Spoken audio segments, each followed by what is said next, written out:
guys, so today let's look at active and passive and how to make that easy. So first, what is the active voice? The active voice is what we know as a normal sentence. So in the active voice, we can say that a subject performs an action. So in essence, the subject verbs the object. Okay, this doesn't make sense. So let's look at an example. John, which is a subject, eats, the verb, an apple. There's a sentence in active voice. So how do we get it from active to passive? In passive voice, the object is stated first.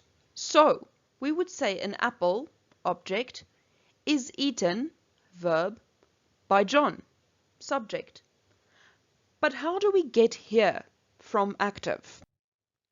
There are a few steps that you can follow, and that should make active and passive quite easy for you. Step 1.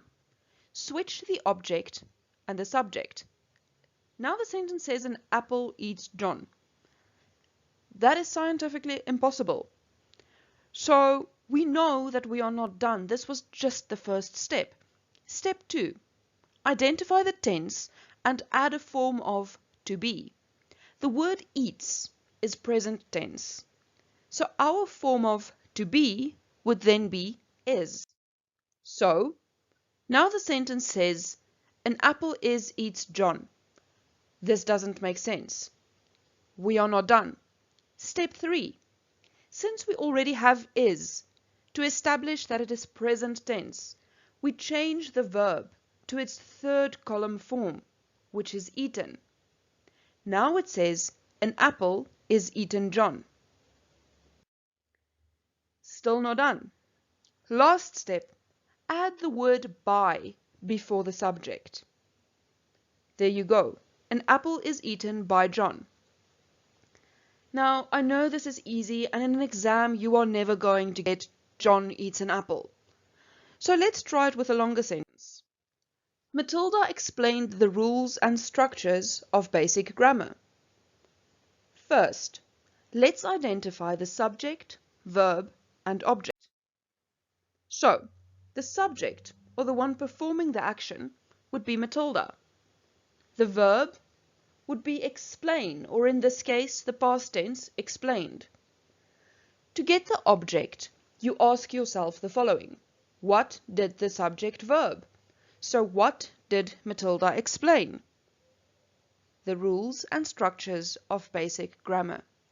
Don't think that the object has to be short. It doesn't. The object can be an entire phrase or a clause.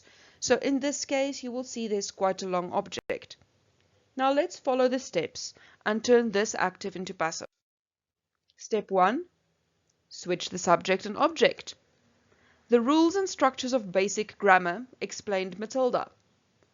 Step 2. Add a form of to be. Now careful, because here our sentence is in past tense.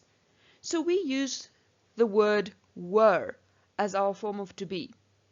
Why were and not was? Simple. The rules and structures of basic grammar. We have a plural there. So when something is in plural, we use were instead of was, are instead of is, and so forth. Now the sentence says, the rules and structures of basic grammar were explained Matilda. Step 3 tells you to look at the tense of the verb. This verb is already in past tense and it goes along with were. So we keep it there and head over to step 4, add by. The rules and structures of basic grammar, your object, were explained, your verb, by Matilda, your subject. And there we have it. Just a few easy steps to make active and passive easier than you thought possible.